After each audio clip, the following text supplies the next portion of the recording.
Karoline Leavitt has, of course, become a household name since joining the Trump administration. She is one of the most public faces of the administration, going out there, doing her press briefings every so often. But the reason she's made a name for herself is not because she's just out there. It's not because she's doing a great job. It's in fact quite the opposite.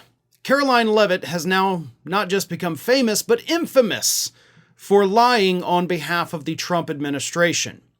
But this past week, she told a lie during a Fox News interview that was so extreme, so out there, just so crazy, that it finally caused her critics on social media to compare her to the North Korean-style propaganda that basically is ridiculed across the world. That is what our press secretary has become.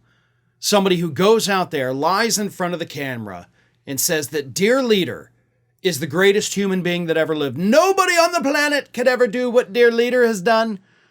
Here is what Leavitt said specifically during that Fox News interview. Of course, talking about the strikes against Iran from last weekend. No other president in history could have ever dreamed of such a success. Okay. Let's see. We were not at war with Iran. Iran was not an imminent threat to the United States whatsoever. In fact, according to the intelligence, Iran wasn't even an imminent threat to their neighbors. Iran was just kind of doing their own thing. And Donald Trump hit them with missiles that didn't even hit their targets.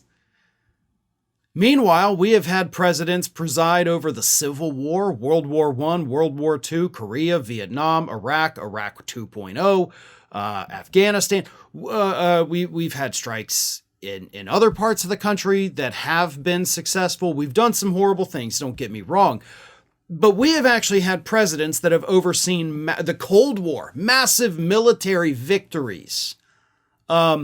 So for her to go out there and say that no one else, no other president could have dreamed of this level of success, that is an insane statement by a crazy person.